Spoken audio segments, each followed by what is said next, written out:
pemirsa, pada malam hari ini kita akan membahas tentang topik yang aktual, artinya aktual karena kita amalkan pada hari ini, yaitu amalan di hari Asyura.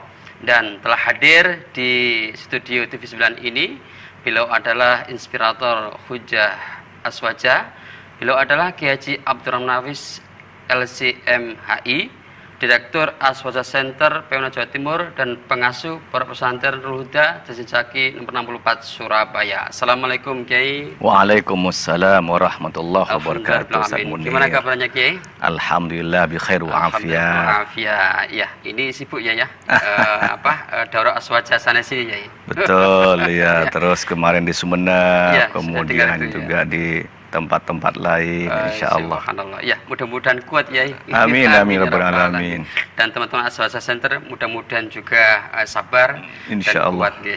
Alhamdulillah. Ya, Kiai, kita akan bahas tentang memang amalan ini telah kita laksanakan ya. Kita laksanakan di bulan Muharram ini, amalan di bulan Asyura. Namun sebelum kita membahas tentang amalan di bulan Asyura ini, saya mengatakan di hari Asyura, tetapi ada yang mengatakan ini bulan Asyura, padahal kan ini bulan Muharram. Ada yang mengatakan ini ada bulan Asyura, bahkan orang Jawa mengatakan Suro, bulan Suro. Ini kenapa ya dikatakan bulan Asyura atau orang Jawa mengatakan bulan Suro gitu? Iya, Suro itu dari kata-kata Asyura. Asyura itu Suro. Kata orang Madura itu sorah. Kalau Jawanya itu Suro, itu dari Asyura. Asyura itu dari Asyratun, Asyirun, Asyura. Artinya tanggal 10 bulan Muharram. Nah, kenapa bulan itu bulan Suro, lebih dikenal dengan bulan Suro, bukan bulan Muharram di masyarakat kita?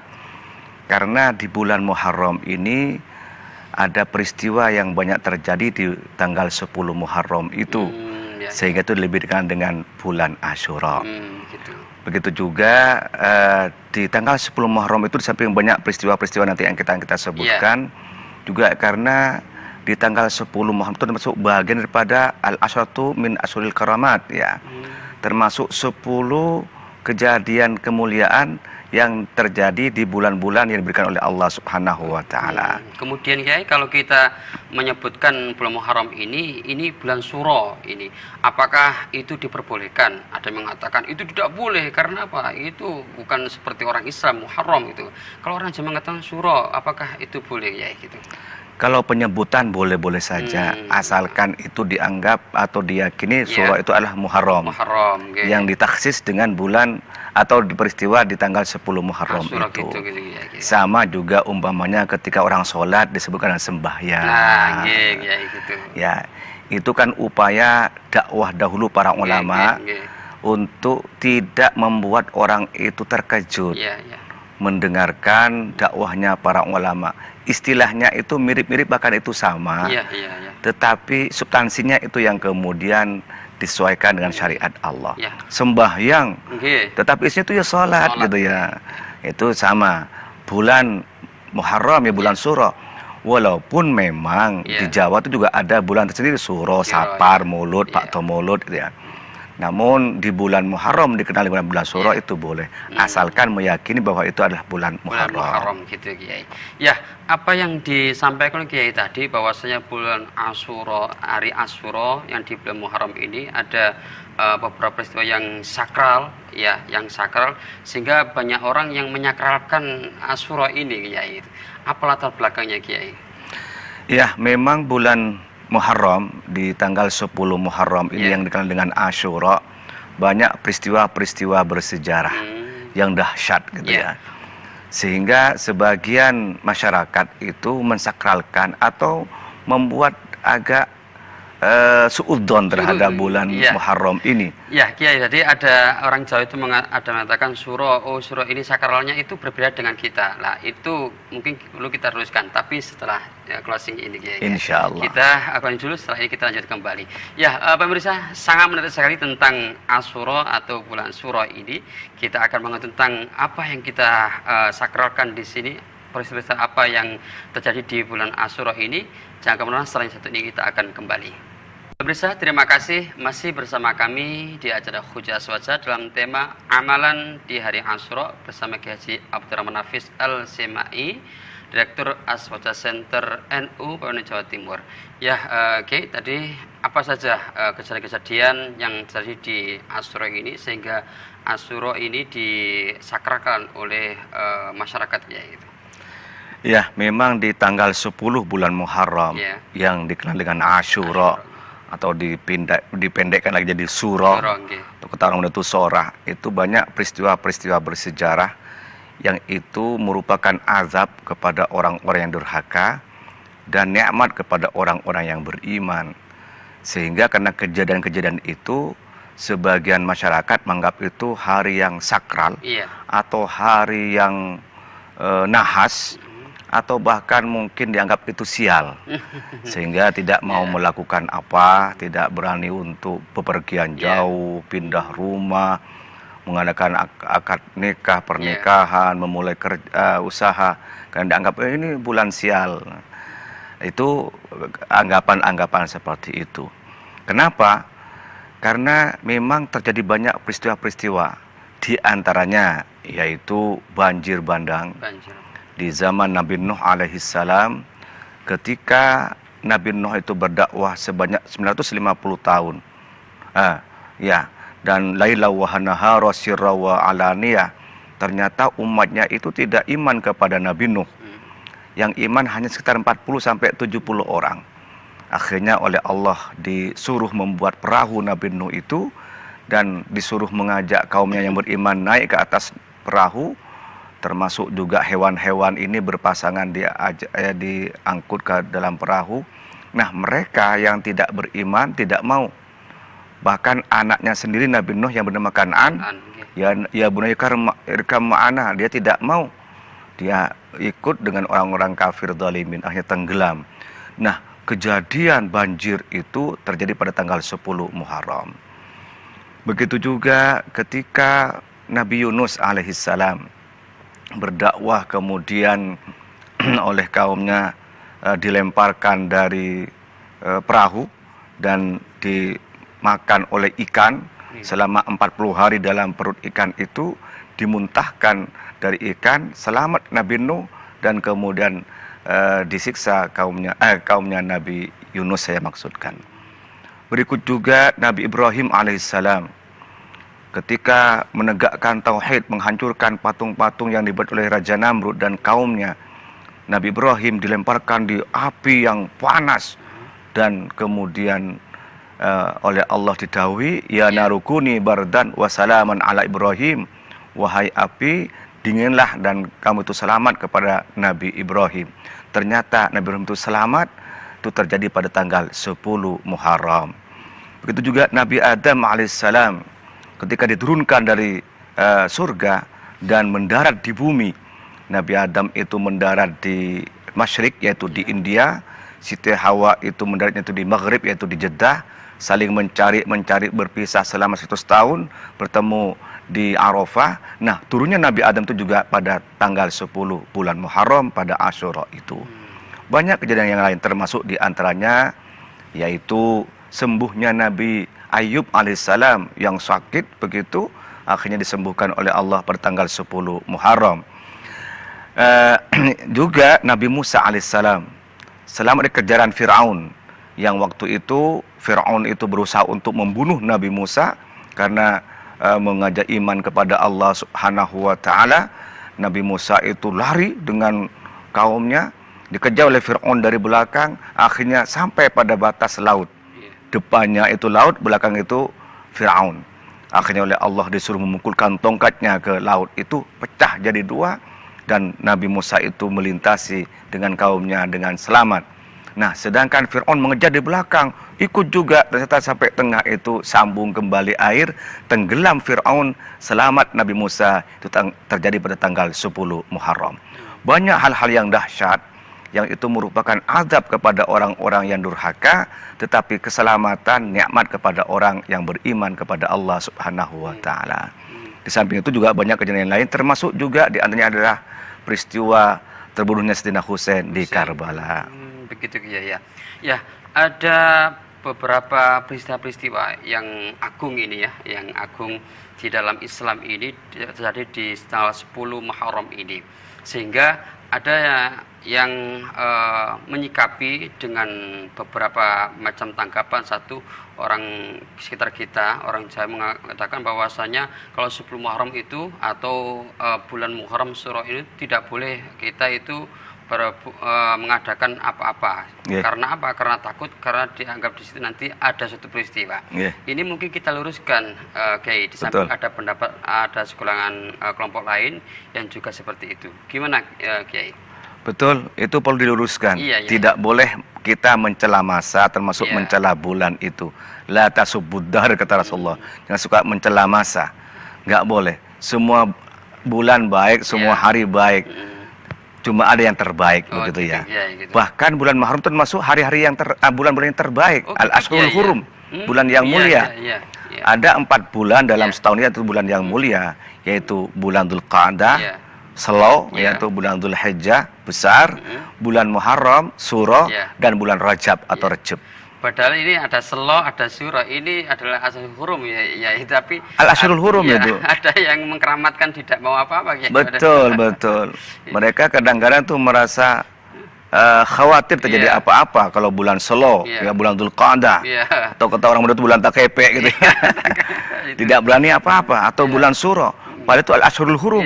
Dzulqa'dah, Dzulhijjah, Muharram, Rajab. Dari itu jangan sampai kemudian berburuk sangka kepada Allah. Gitu. Kenapa? Karena kalau berburuk sangka kepada Allah, maka tidak mustahil buruk sangkanya itu yang akan terjadi. Buruk sangkanya itu. Betul. Gitu. Kalau bulannya tidak ada pengaruh gitu ya. Asyuroknya tidak ada pengaruh. Kalau itu kita adalah yakin kemudian mengadakan acara di bulan Muharram ini bisa ya. Bisa. Tapi kalau sudah punya keyakinan jelek, prasangka jelek kepada Allah, tidak mustahil. Prasangka jeleknya itu yang akan terjadi. Kenapa? Karena ada diskusi, Allah berfirman, ana inda dhanni abdi bi, aku tergantung prasangka praduga hambaku. Begitu ya. Justru kalau kita itu mengadakan acara atau mantenan di bulan Syuro ini, padi kita banyak, nah untungnya. Oh iya. Karena nggak ada saingannya. Betul, bubuan banyak gitu. Ya, kemudian Yai, ini ada yang saya dengar dari Yai tentang peristiwa terbunuhnya Husain. Ini gimana ceritanya, Yai? Iya, memang di Asyura tanggal 10 Muharram itu juga terjadi peristiwa yang sampai sekarang ini menjadi perpecahan di kaum umat Islam itu, yaitu terbunuhnya Sayyidina Husain bin Ali karramallahu wajhah. Nah, bagaimana peristiwanya? Waktu itu tahun 60 Hijriah, ketika Yazid bin Muawiyah itu menggantikan ayahnya Muawiyah bin Abi Sufyan menjadi khalifah setelah diserahkan oleh Sayyidina Hasan bin Ali kepada Muawiyah dan kemudian diturunkan kepada Yazid bin Muawiyah, itu menginstruksikan untuk semuanya itu berbiat kepada Yazid bin Muawiyah yang bermarkas waktu itu di Damaskus di Syria. Beberapa tokoh-tokoh tidak berbaiat kepada Yazid bin Muawiyah itu karena beberapa hal, dan tentu ada pertimbangan politik, pertimbangan fanatisme dan juga lain-lainnya. Termasuk beberapa tokoh yang ada di Kufah waktu itu tidak berbaiat kepada Yazid bin Muawiyah, dan Sayyidina Husain sendiri juga tidak berbaiat kepada Yazid bin Muawiyah. Waktu itu Sayyidina Husain bin Ali itu tinggal di Madinah dan kemudian pindah ke Mekah.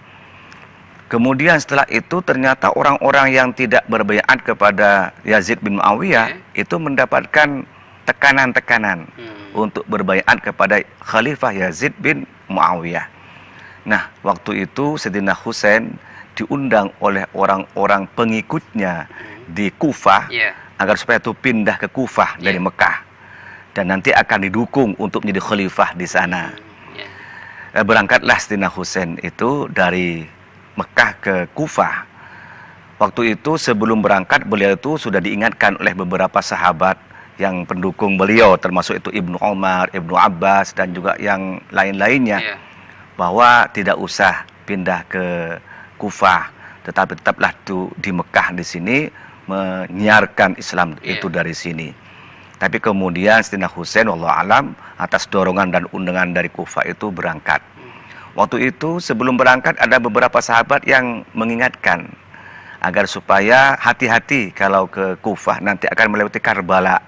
Di Karbala di situ banyak orang-orang yang seakan-akan itu mendukung Sayyidina Husain, tapi pedangnya bersama dengan Muawiyah, bersama dengan Yazid Muawiyah. Berangkatlah Sayyidina Husain bin Ali dengan saudara-saudaranya. Selain itu ada yang bernama Abu Bakar bin Ali, Sayyidina Utsman bin Ali, Sayyidina Umar bin Ali dan yang lain-lainnya. Rombongan itu berangkat sampai di Karbala itu, kemudian di situ disambut oleh beberapa orang. Nah, siapa yang menyambut itu masih terjadi perbedaan ulama orang-orangnya itu.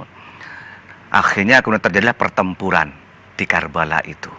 Di Karbala itu terjadi pertempuran dan Sayyidina Husain beserta dengan keluarganya itu meninggal dunia semuanya, dibunuh semuanya di Karbala itu bertanggal 10 Muharram.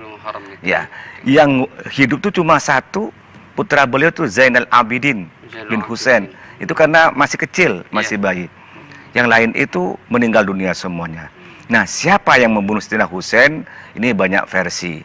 Tetapi menurut beberapa versi bahwa yang bunuh itu justru orang Syiah sendiri, pendukung Sayyidina Husain sendiri yang membunuh. Wallahu a'lam bishawab. Tapi ternyata Sayyidina Husain itu terbunuh di Karbala bertanggal 10 Muharram. Itulah yang kemudian oleh sebagian kelompok Islam diperingati untuk kematian Sayyidina Husain di Karbala pada tanggal 10 Muharram. Ya, ada beberapa kelompok ya di Islam itu yang memang memperingati peristiwa terbunuhnya Sayyidina Husain di Karbala ini dengan mungkin tidak sesuai dengan syariat kita, dengan meratapi diri kemudian menyiksa diri. Ini apa hukumnya? Jangan dijawab dulu ya, setelah kelas ini kita lanjut kembali. Ya, pemirsa, jangan kemana-mana, setelah yang satu ini kita akan kembali lagi. Terima kasih masih bersama kami di acara Hujah Aswaja yang didukung langsung oleh Badan Amil Zakat Jawa Timur. Ya, Kiai, tadi kita ngobrol tentang terbunuhnya Sayyidina Husain itu ya. Sayyidina Husain terbunuh di 10 Muharram. Seakan-akan ini merupakan memang peristiwa yang begitu kita sakralkan gitu ya. Kayaknya apakah memang ada prediksi Rasulullah SAW tentang peristiwa ini, Kiai gitu? Iya, ada hadis riwayat dari Ummu Salamah, ya, dan itu rawahu Muslim, bahwa suatu ketika Rasulullah itu sedang sehari istirahat, di dalamnya istrinya Ummu Salamah.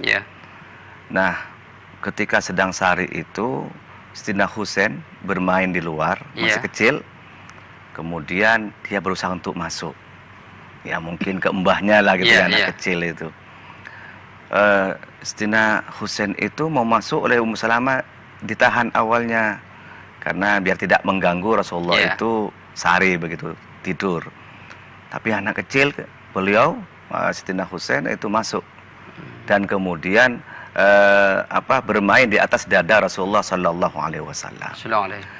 Setelah itu Rasulullah itu terbangun melihat Sayyidina Husain dan kemudian bermain di dadanya, senang Rasulullah.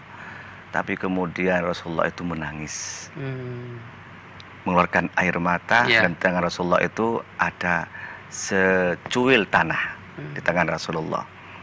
Setelah itu Sayyidina Husain itu bermain, kemudian Ummu Salamah itu masuk. Ummu Salamah tanya, kenapa Rasul kok jenengan ini menangis dengan tadi yang kalian senang, kemudian sekarang itu menangis? Iya. Barusan saya itu didatangi oleh malaikat Jibril, wah cucuku itu nanti akan mati terbunuh di Karbala, dan itu tanahnya tanah Karbala. Tanahnya tanah Karbala. Tanah itu. Karbala yang diberikan. Dan itu hadisnya riwayat Muslim itu ya. Dan itulah kemudian itu terjadi, itu benar seperti itu. Sudah ada prediksi. Iya, sudah ada prediksi gitu. Cuman yang kita tekankan di sini, Kiai, jika ada sekelompok mungkin kelompok lain itu memperingati tentang terbunuhnya Sayyidina Husain dengan meratapi, bahkan mungkin ada penyesalan kemudian memukul-mukul dirinya, menyiksa dirinya di 10 Muharram ini, itu bagaimana hukumnya, Kiai gitu? Iya, memang kemudian sikap dari beberapa ulama dalam hal itu tuh berbeda. Dan juga sikap tetap tokoh terhadap terbunuh Sayyidina Husain di Karbala itu berbeda. Ada yang kemudian dengan bersenang-senang dengan wafatnya Sayyidina Husain itu, ada juga yang merasa sedih dengan wafatnya Sayyidina Husain itu. Kalau yang bersenang-senang itu terlalu bersenang-senang sehingga berpesta pora pada waktu itu dengan terbunuh Sayyidina Husain. Tetapi juga ada yang bersedih sampai kemudian ada kelompok At-Tawabin itu, dia itu berkumpul di pinggir Sungai Furat kemudian saling membunuh satu dengan yang lain untuk sebagai tebusan karena terbunuhnya Sayyidina Husain itu yang merasa itu membunuh. Ada juga yang kemudian dengan menyiksa diri, memukul-mukul dirinya dengan tongkat, dengan pisau, dengan besi, yang mereka itu dianggap itu meratapi terhadap terbunuhnya Sayyidina Husain.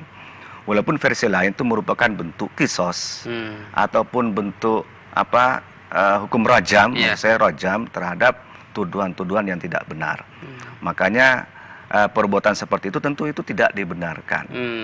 Beberapa bukan hanya ulama Ahlus Sunnah wal Jamaah, kelompok yang mengaku Ahlul Bait sendiri itu banyak yang tidak setuju terhadap hal itu. Dan itu memang khilafiyah di kelompok mereka itu Mullah Al-Majlisi itu mengatakan bahwa dengan menyiksa diri, memukul diri, melukai diri itu bukan merupakan ajaran dari Ahlul Bait mereka.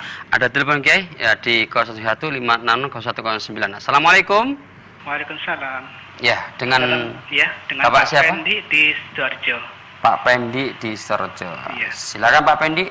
Assalamualaikum Pak Yai. Waalaikumsalam warahmatullahi wabarakatuh. Ini yang ingin saya menjelaskan Pak Yai, bahwa Muharram ini kan bertepatan dengan tanggal hari Jumat tahun ini. Kan disunahkan puasa. Nah, itu kan puasanya hari Jumat. Apakah boleh puasa hanya hari Jumat aja? Karena saya mendengar informasi bahwa puasa hari Jumat itu harus ada gandengannya, Hamis Jumat atau Jumat Sabtu begitu. Mohon penjelasan Yai. Oh begitu ya. Mohon sebenarnya Yai. Waalaikumsalam. Silakan Kiai. Boleh Pak untuk puasa hari Jumat saja karena 10 Muharramnya, bukan karena Jumatnya. Yang tidak boleh itu yang mentaksis, mengkhususkan puasa hanya karena Jumatnya saja. Maka harus digandeng dengan Kamis atau dengan Sabtu. Tetapi kalau karena 10 Muharramnya, boleh hari Jumat saja. Walaupun juga yang lebih baik itu memang digandeng dengan Tasu'a dengan tanggal 9 Muharram yaitu hari Kamis. Sekali lagi saya jelaskan itu itu amalan termasuk amalan di bulan Muharram itu yaitu puasa Asyura itu. Puasa Asyura yaitu tanggal 10 Muharram itu asbabul wurudnya ketika Rasulullah itu hijrah ke Madinah.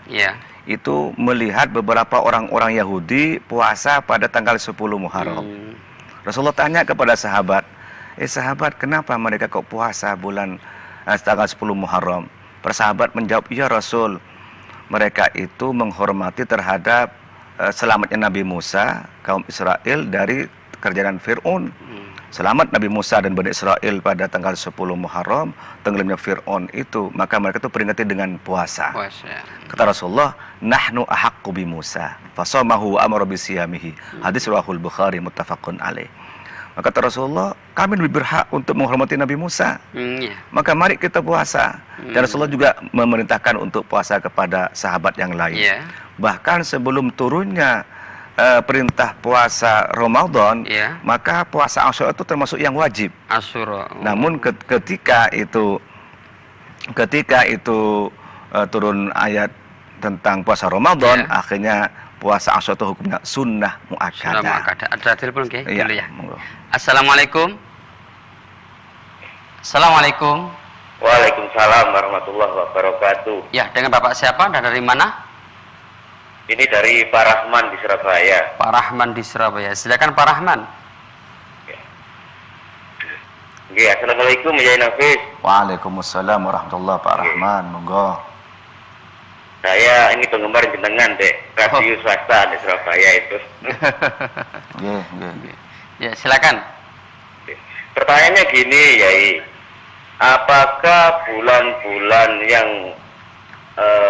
nuansa Islami, terus dengan budaya bulan-bulan Jawa bahasane. Apakah ini termasuk suatu metode atau cara penyiaran siar agama pada zaman wali? Gitu ya. Ya. Dan juga apakah ini termasuk pembiasan kultur budaya dalam agama gitu, Yai? Oh gitu ya. Ya. Oke. Punten itu juga yang perlu saya tanyakan. Ya. Punten. Ya, Assalamualaikum warahmatullahi wabarakatuh. Waalaikumsalam warahmatullahi wabarakatuh. Yang ini memang kita singgung tadi di awal, Kiai. Yeah. Cuman yang ditanyakan apakah ini merupakan metode cara syiarnya para wali dan pembiasaan kultur dalam budaya Islam, Kiai?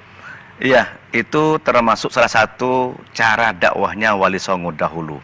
Kan ada dakwahnya Wali Songo itu bermacam-macam ya. Ada amputasi, ada asimilasi, ada minimalisasi. Nah, amputasi artinya suatu perbuatan yang benar-benar itu salah, mengandung akidah yang syirik, diamputasi, dipotong sudah, dibuang semuanya. Itu ya, ya menyembah berhala itu dipotong semuanya. Ada yang minimalisasi. Ini ada perbuatan sebenarnya itu karena berlebihan sehingga itu menimbulkan maksiat. Maka dikurangi kemaksiatan itu, ditinggali yang baik-baik saja. Ya, contohnya umpamanya seperti acara kumpul bersama, doa kepada ahli kubur dan ininya. Sebenarnya itu doanya tidak salah, tapi kemudian yang salah-salah itu dihilangkan, lalu dikerjakan oleh kaum muslimin waktu itu. Ada juga asimilasi. Bagaimana budaya yang sudah ada yang tidak bertentangan dengan Islam itu masih dipakai. Oh, gitu. Termasuk istilah-istilah itu. Dan ini boleh nggak, Kiai? Nah, sepanjang hal itu metode awal untuk pendekatan saja, itu boleh saja. Sama juga tadi itu ketika Rasulullah itu hijrah sampai ke Madinah, orang Yahudi puasa Asyura. Ya, orang Yahudi puasa dahulu, puasa Asyura. Setelah itu Rasulullah itu kemudian puasa. Bukan niru karena niru Yahudi, tidak. Itu karena perintah Allah Subhanahu wa taala. Begitu juga dalam metode dakwah. Rasulullah juga begitu. Ketika Rasulullah itu berdakwah itu menggunakan bahasa kaumnya. Bahasa kaumnya, metode kaumnya. Dan di zaman Rasulullah ada yang tusuk okat ya. Ada budaya tusuk okat itu lomba seluruh masyarakat Mekah. Ya, lomba nunggang kuda, gulat, said, macam-macam. Rasulullah tidak dihilangkan budaya itu. Begitu ya. Biasanya kalau di zaman jahiliyah itu kalau sukokar itu dihiasi dengan apa? Minum-minuman, maton, judi, tidak dihilangkan. Tapi Rasulullah itu diislamkan di situ. Judinya dihilangkan, sebenarnya dihilangkan. Bahkan yang menang sastra, syair itu digantungkan di Ka'bah. Al-Mu'allaqat gitu. Kalau juara gulat itu yang menang Sayyidina Umar bin Khattab. Itu dihilangkan yang maksiat, dibiarkan yang baik. Nah, istilah-istilah itu dahulu oleh para ulama tidak dihilangkan istilahnya biar mendekatkan dengan masyarakat, tapi isinya itu yang diganti. Dan apa yang dilakukan Rasulullah boleh kita laksanakan ya. Boleh kita laksanakan. Gitu. Artinya cara-cara dakwahnya dengan asimilasi tadi ya. Betul, betul. Begitu. Bukan berarti itu mengikuti mereka, tapi mengislamkan mereka dengan budaya dan cara-cara mereka. Dan kemudian intinya disesuaikan dengan Islam. Maka kemudian seperti bulan surat surah, sapar, mulut, monggo punya mereka. Tapi kita juga jelaskan bahwa bulan Islam itu punya Muharram, Safar, Rabiul Awwal, Rabiul Tsani sampai setelahnya. Tapi bahkan nenek kita bapak kita mengatakan surah tapi puasanya itu rutin ya. Rutin, betul. Ya, kita break dulu ya, setelah kita lanjut kembali. Saya terima kasih masih setia menunggu kami di acara Hujah Aswaja dalam tema amalan di hari Asyura bersama Kiai Abdurrahman Hafiz Al-Jema'i, pengasuh Pondok Pesantren Huda, Jalan Sencaki nomor 64 Surabaya. Dan di segmen ini kami masih membuka pertanyaan dari pemirsa di 031 566 0109. Ya, Kiai, kita lanjutkan kembali tentang amalan di bulan Asyura ini. Ya, silakan Kiai. Ya, amalan di bulan Asyura itu ada yang memang sudah disebutkan secara sharih oleh Nabi Muhammad SAW, yaitu seperti puasa Asyura. Tadi sudah kita jelaskan karena orang-orang Yahudi itu puasa, kemudian Rasulullah itu puasa. Nah, setelah Rasulullah itu puasa, orang Yahudi itu ngejek. Orang Islam tuh ikut-ikut tok gitu ya. Kita puasa ikut puasa. Bahkan waktu itu kiblatnya masih menghadap ke Baitul Maqdis ya. Ikut-ikut mereka itu. Akhirnya Rasulullah tahu, kalau saya nanti hidup tahun ke depan, maka saya akan puasa tanggal 9 sehari sebelumnya. Nah, Rasulullah belum sempat mengerjakan, sudah wafat. Akhirnya para sahabat itu menyimpulkan, para ulama menyimpulkan, terutama di mazhab Syafi'i, bahwa disunnahkan untuk puasa Asyura dan Tasu'a. Tasu'a itu tanggal 9 Muharram, sedangkan Asyura tanggal 10. Ada hadis lain yang juga menyebutkan bahwa puasa itu yauman qablahu wa yauman ba'dahu, yaitu sehari sebelum Asyura dan sehari setelah Asyura, berarti itu tanggal 11. Jadi beberapa ulama itu kemudian menjelaskan bisa saja itu puasa tanggal 9, 10, 11 gitu. Atau 9, 10 atau 10, 11 atau 10 saja. Oh begitu. Gitu. Ya, gitu. Atau juga ingin mungkin yang sudah biasa berpuasa bisa saja itu kemudian lebih banyak dari itu gitu ya. Karena pada bulan Muharram itu termasuk puasa yang disunnahkan. Ada sebuah riwayat afdhalus syiyami ba'da Ramadan siyamu syahril Muharram. Bahwa paling utamanya puasa setelah Ramadan itu puasa di bulan Muharram. Berapa jumlahnya itu tidak disebutkan. Begitu. Itu ada telepon Kiai. Ya. Assalamualaikum. Assalamualaikum warahmatullahi. Ya, dengan Bapak siapa? Dengan Bapak Amrozi. Bapak Amrozi di mana? Di Surabaya. Di Surabaya. Silakan Pak. Yai, mohon maaf. Kalau di bulan Muharram itu fadilahnya hanya puasa sunat Tasu'a dan Asyura. Pertanyaan saya, apakah ada fadilah khusus umroh di bulan Muharram? Apa? Umroh di bulan Muharram. Umroh. Apakah ada fadilah khusus? Oh gitu ya. Iya. Iya. Nggih. Ya, terima kasih Pak Amrozi. Ya, terima kasih. Assalamualaikum. Waalaikumsalam warahmatullahi wabarakatuh. Ya Pak Amrozi, ini bertanya tentang umroh di bulan Muharram. Apakah ada fadilah khusus ya? Begini, di bulan-bulan yang mulia itu mendapatkan keutamaan semua amalan-amalan yang mulia. Ya termasuk berzikir, bersolawat, bersedekah dan juga umroh. Ya umroh itu yaitu di bulan Dzulqa'dah, Dzulhijjah, Muharram, Rajab itu adalah bulan-bulan yang mulia. Tentu mendapatkan itu fadilah karena itu bulan yang mulia itu. Memang begini, ibadah itu kalau kita gariskan ada dua.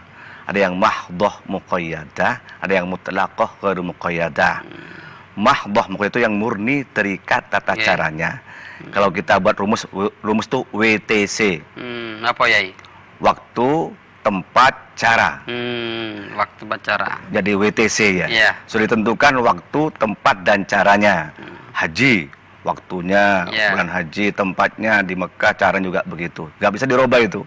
Bahkan ada tambah S itu sarana ya, WTCS gitu ya. Yang kedua ada yang waktu, tempat, waktu tidak ditentukan, tempat, cara, sarana ditentukan. Apa itu? Umroh. Ya. Berarti cuma TC saja, tempat dan cara. Caranya, Yang ketiga ada yang WC. Waktu dan cara. WC ya. Tempat tidak ya. Itu apa? Sholat 5 waktu. Nah, ada juga amalan-amalan yang tidak ditentukan waktu, tempat, cara, sarana. Nah, ini yang kemudian bisa diamalkan. Dari mana kita ngambilnya? Dari dalil-dalil dalil-dalil yang umum. Makanya para ulama itu di bulan Muharram, di Asyura ini tidak hanya puasa saja, tetapi ada beberapa amalan-amalan. Di antaranya itu Syekh Abdul Hamid itu menjelaskan dalam kitabnya, Kasbus Surur itu dibuat nazam. Ya, nazamnya itu sumsolizil zur aliman waqtahil ra'sal yatim imsah tasaddaq waqtasil wasi'alal iyali qal madhufir wa suratal ikhlasi qul alfantasil. Ini kata Syekh Abdul Hamid dalam kitabnya Kasfun Najah was Surur. Ya, puasalah kamu. Ya, puasa tadi Tasu'a, Asyura ataupun yang 11. Salat. Salat apa ini? Salat sunnah mutlaqah. Boleh salat hajat, salat tasbih. Loh, apa ada? Ini termasuk yang mutlaqah ghairu muqayyadah. Ya. Kemudian silaturahim. Menyambang sanak famili dan keluarga. Lalu kemudian zur aliman, berkunjung kepada orang alim. Jadi datang ke orang alim minta barokah, minta fatwa kepada beliau. Lalu kemudian mengunjungi besuk orang yang sakit. Ini termasuk keutamaan yang bisa dikerjakan.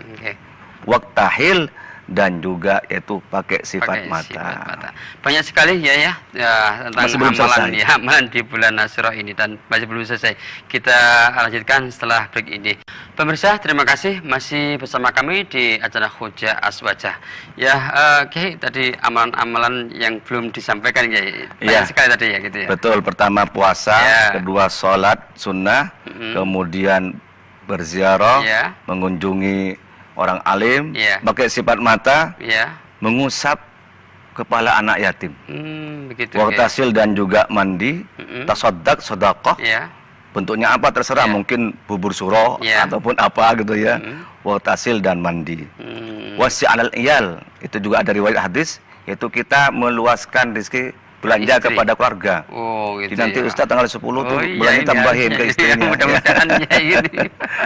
Kemudian kol madhufir, mengetok kuku, wasutul ikhlasi, kul alfan tasil, dan baca surat al-ikhlas sebanyak 1000 kali. Ini semua termasuk ibadah yang mutlaqah wa muqayyadah, yang bisa dikerjakan kapan saja, di mana saja. Dan diidekan oleh Syekh Hamid tadi itu. Syekh Abdul Hamid itu dianjurkan kepada kita. Ya, gitu.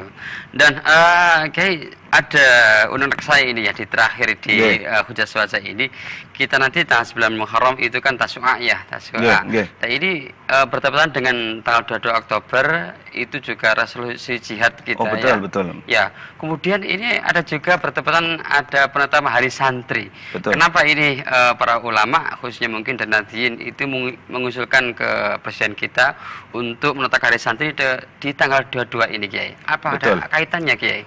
Pertama itu yang istimewa, bahwa tanggal 22 Oktober ini bertepatan dengan tanggal 9 Muharram, 9 Tasu'a. Jadi NU itu kan bintang 9, Wali Songo, dan TV 9 ini. Nah, jadi Tasu'a itu persis. Kemudian yang kedua, memang itu ada peristiwa 10 November itu terjadi perang di Surabaya ini, di kota pahlawan. Itu tidak terpisahkan dengan peristiwa tanggal 22 Oktober. Begitu. Waktu itu ketika diancam Surabaya itu oleh tentara Malabi dan lain-lainnya, jenderal Malabi dan tentara sekutu, Bung Karno itu bermusyawarah minta pendapat kepada Kiai Hasyim Asy'ari.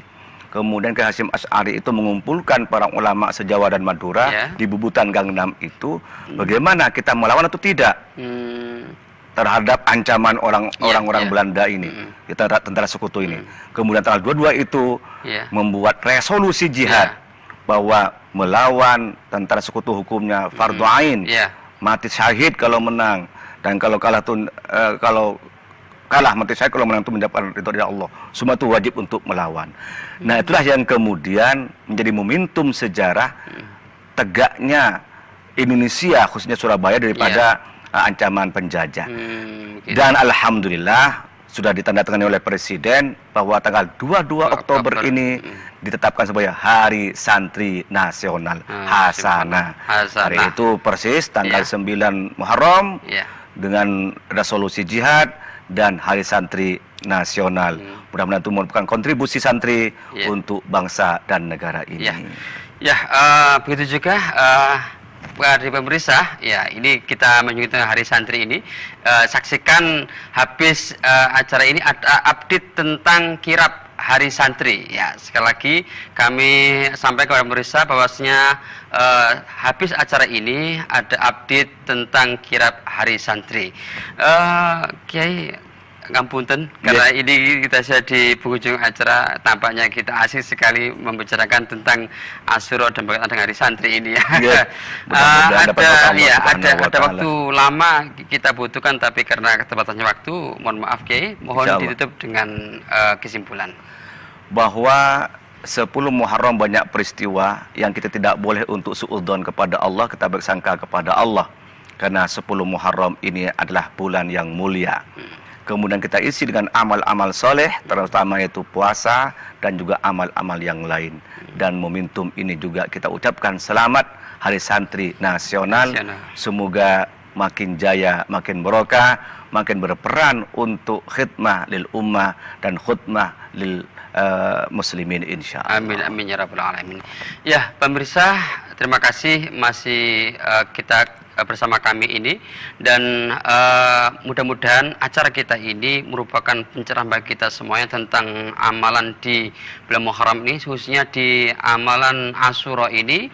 Dan sebentar lagi kita akan melihat ke Tasu'a, Asyura, dan kita mudah-mudahan bisa melaksanakan puasa 9, 10, 11 Muharram ini dan juga mendapatkan barokahnya. Dan mudah-mudahan dengan penetapan Hari Santri ini, mudah-mudahan santri di Indonesia lebih bermakna bagi perjuangan NKRI ini. Amin ya rabbal alamin. Dan jangan lupa saksikan setelah ini ada update perjalanan kirab santri. Dan pemirsa, kami semua kru Gerobak Kaca dan saya Badrul Munir mohon diri wassalamualaikum warahmatullahi wabarakatuh. Terima kasih.